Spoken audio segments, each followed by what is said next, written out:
मैं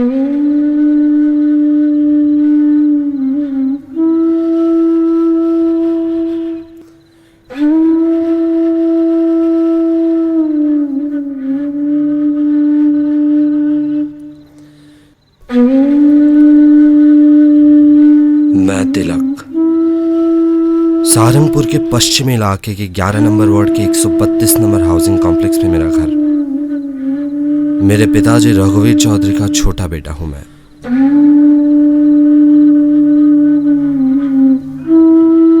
इस जिले में रघुवीर चौधरी को ना पहचानने वाले बहुत कम लोग मिलेंगे।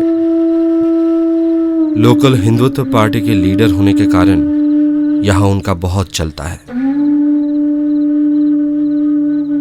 पिताजी की पार्टी, हाँ, पिताजी के हाथों से बनी ये पार्टी पिछले साल ही लोकल इलेक्शंस में जीती थी।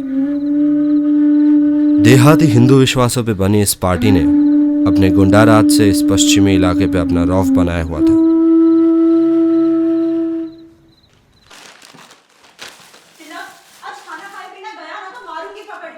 मंजू, तूने मेरी घड़ी देखी? घड़ी मिल जाएगी, ये ले पहले दूध पी ले। मंजू मेरी बड़ी बहन, मेरे से 7 साल बड़ी है वो। माँ के गुजर जाने के बाद वो ही मेरी देखभाल करती है।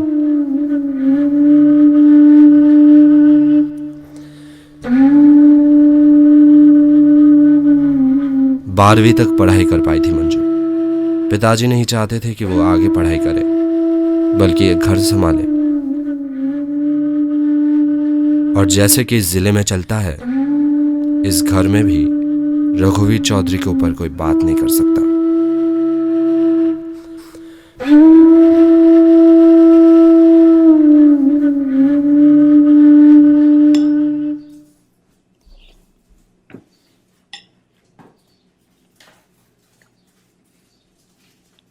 तिलक,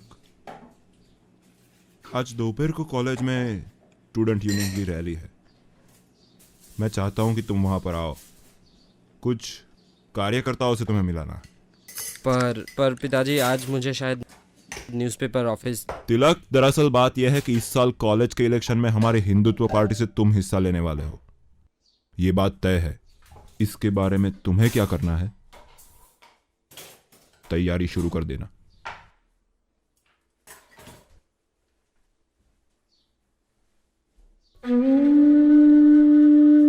इन 18 सालों में पिताजी को कभी मना नहीं कर पाया मैं और मंजू बहुत डरते थे उनसे। शायद इसी डर ने मंजू को 12वीं कक्षा तक ही पढ़ाई करने दी। और मेरी बात करें तो कॉलेज के साथ साथ एक लोकल न्यूज़पेपर में बिना स्टाइपेंड का काम करता हूं। लिखने का शौक जो बचपन से ही था, उसी को पूरा कर रहा हूं मैं। यूं ही अगर शब्दों को मोड़ देते और ऐसे ही अगर अल्फाजों से खेल पाते, तो शायद कहानी कुछ और लिख पाता। यूं ही डर के मारे न सिमट जाता। आज कहीं किसी चीज की तो कमी है, शायद इन आंखों में उन्हीं लम्हों की नमी है। बाबू मुशाए, जिंदगी और मौत ऊपर वाले के हाथ में है जहां पना। उसे ना तो आप बदल सकते हैं और ना मैं। हम सब तो रंगमंच की कठपुतलियां हैं, जिनकी डोर ऊपर वाले की उंगलियों में बंधी है। इस्माइल मेरे बचपन का और शायद इस सहारनपुर में मेरा इकलौता दोस्त। मैं अगर याद करने की कोशिश करूं तो मुझे याद भी नहीं आएगा कि हम पहले कब, कैसे और कहां पे मिले थे। हमारी दोस्ती उतनी ही पुरानी है और उतनी ही गहरी है। पुरानी बाजार में इस्माइल के पापा की दर्जी की दुकान है। वो वहीं पे काम करता है। स्कूल के बाद अब्दुल चचा के पास आगे पढ़ाने के पैसे नहीं थे, तो अपने बेटे को दुकान पे ही लगा दिया। भाई साहब को वैसे फिल्मों का बहुत शौक है। कोई भी कहीं पे भी मिल जाए तो उसको 2-3 हिंदी फिल्मों के डायलॉग सुनाई देता था।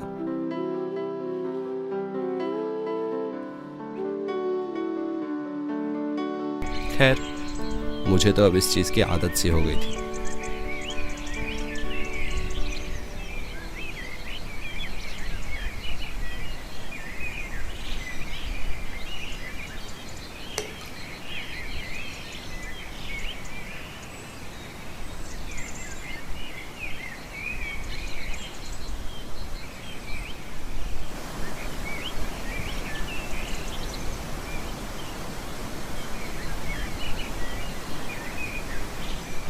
नहीं हो पाएगा मुझसे। ये करो वो करो, पार्टी ज्वाइन करो, इनसे मिलो उनसे मिलो, और कितना सुनूं मैं पिताजी का। तिलक मेरे भाई, काश तुम चंद पलों में जी पाते तो देख पाते कि खुशियां दी नहीं जाती, हक जमा कर छीन ली जाती है। और ये कौन सी मूवी का डायलॉग है? ये ये कहानी तो हम लिख रहे हैं मेरे दोस्त।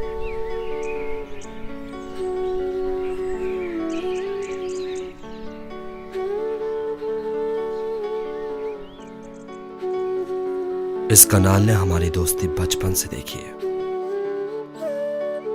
ऐसे ही कितनी शाम बीत गई जहां मैं और इस्माइल एक दूसरे की बातों में ढल जाते। उसकी थोड़ी फिल्मी, मेरी सच्चाई के थोड़े और पास।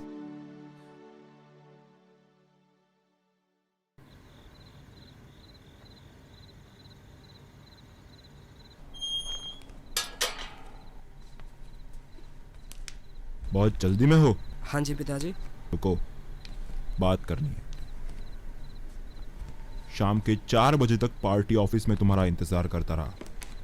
कहाँ थे? फोन भी नहीं उठाया। पिताजी मैं आपकी पार्टी के लिए नहीं बना हूं, मैं उधर काम नहीं कर सकता।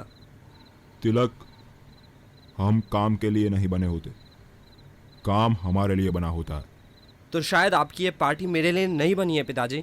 मैं राइटर बनना चाहता हूँ, लिखना चाहता हूँ। चुप! शर्म नहीं आती? उस दूसरी कौम के लड़के के साथ घूमते फिरते इस्माइल की बोली बोलने लगे हो। सालों से देखता आ रहा हूं, ये आखिरी बार बोल रहा हूं तिलक, छोड़ दो दोस्ती, वरना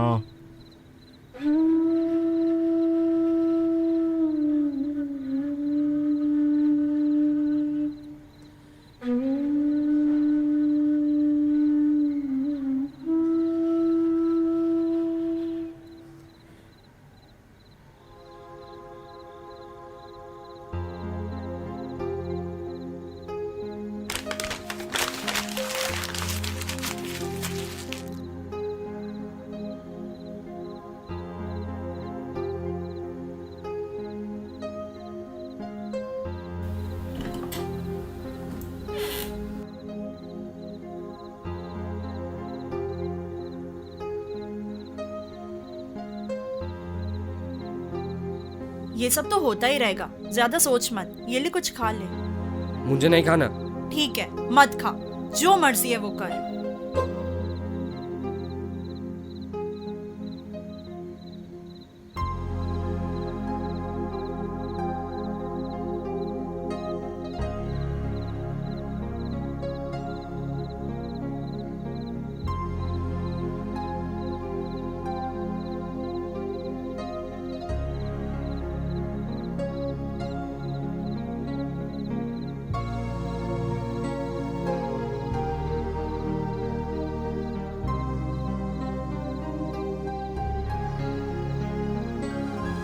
मंजू, पापा ऐसा क्यों करते हैं?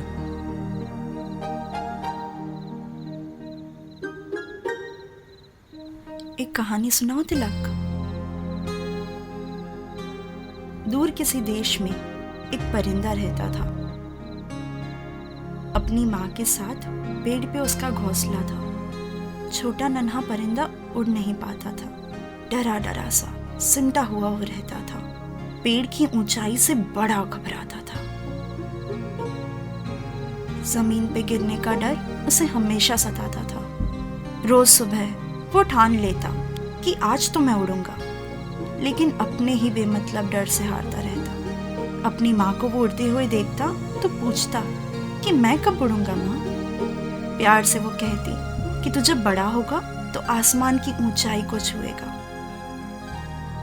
दिन ढलता गया, साल गुजरते गए। छोटा परिंदा बड़ा हो गया, लेकिन उसका वो डर वहीं का वहीं रह गया। माँ बेचारी चिंतित हो गई कि मेरा बेटा उड़ क्यों नहीं पाता, क्यों रोज अपने ही डर से हार जाता। अगले दिन सुबह बेटे ने जब रोज की तरह उड़ने की कोशिश की, माँ ने उसे पीछे से धक्का दे दी। घबराता, पंख फरफराता वो नीचे गिरता रहा। उड़ने की जी जान मेहनत करता रहा। जमीन पे वो गिरने ही वाला था कि तिलक, ए तिलक, सो गया क्या?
एक सिगरेट।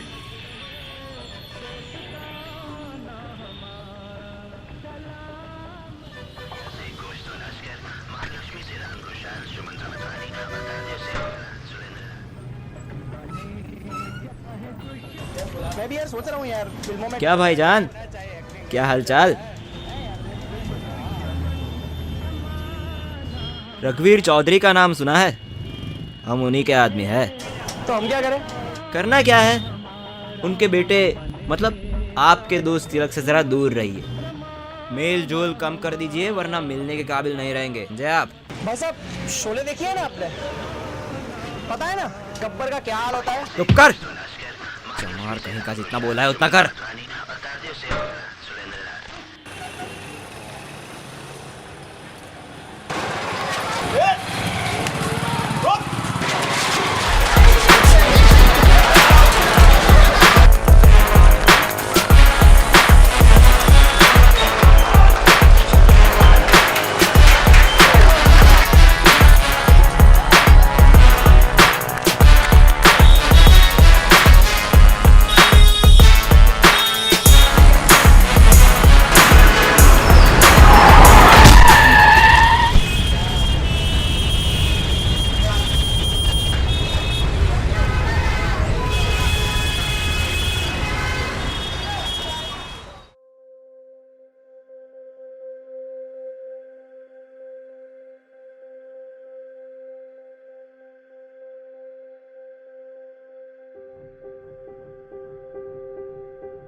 आज ये चिंगारी से शोले जलने की देर है। दो राहें जो पट रही है, आज किसी एक पे चलना है। ये जो आधी अधूरी बंदिशें हैं, उन्हें आज टूटने नहीं देना है।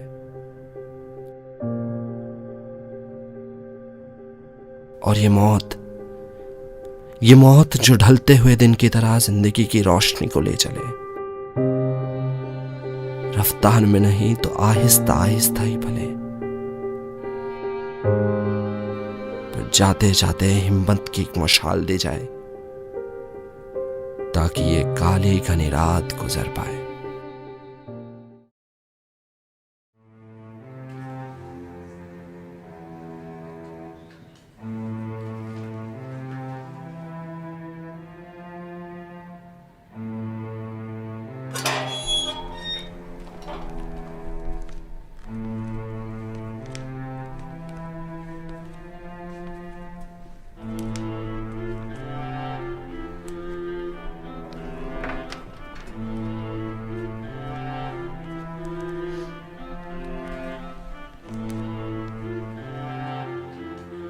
क्यों मारा?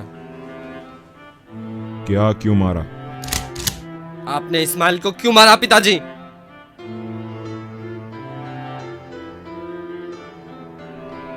बेटा बेटा गन नीचे करो, गन नीचे करो। आओ आओ यहाँ आओ, बैठो, मैं तुम्हें सब समझाता हूँ। आओ।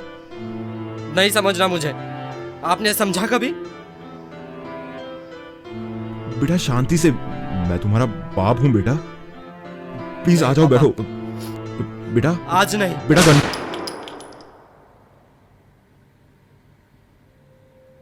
तिलक भाग जा यहाँ से। मंजू, ये तूने? तिलक भाग जा यहाँ से।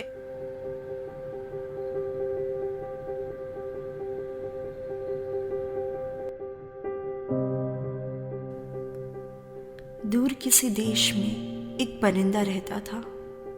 अपनी माँ के साथ पेड़ पे उसका घोंसला था। छोटा नन्हा परिंदा उड़ नहीं पाता था। डरा डरा सा सिमटा हुआ वो रहता था। पेड़ की ऊंचाई से बड़ा घबराता था। जमीन पे गिरने का डर उसे हमेशा सताता था। रोज सुबह वो ठान लेता कि आज तो मैं उड़ूंगा, लेकिन अपने ही बेमतलब डर से हारता रहता। अपनी माँ को वो उड़ते हुए देखता तो पूछता कि मैं कब उड़ूंगा माँ। प्यार से वो कहती कि तू जब बड़ा होगा तो आसमान की ऊंचाई को छुएगा। दिन ढलता गया और साल गुजरते गए। छोटा परिंदा बड़ा हो गया, लेकिन उसका वो डर वहीं का वहीं रह गया। माँ बेचारी चिंतित हो गई कि मेरा बेटा उड़ क्यों नहीं पाता, क्यों रोज अपने ही डर से हार जाता। अगले दिन सुबह बेटे ने जब रोज की तरह उड़ने की कोशिश की, माँ ने उसे पीछे से धक्का दे दी। और फिर क्या हुआ मंजू? घबराता, पंख फरफराता वो नीचे गिरता रहा। उड़ने की जी जान मेहनत वो करता रहा। जमीन पे वो गिरने ही वाला था कि एक हवा के झोंके ने उठा लिया। आखिरकार वो उड़ने लगा। रोज आसमान से अपने घोंसले को देखता, लेकिन जब भी देखता कुछ तो उसको कम लगता।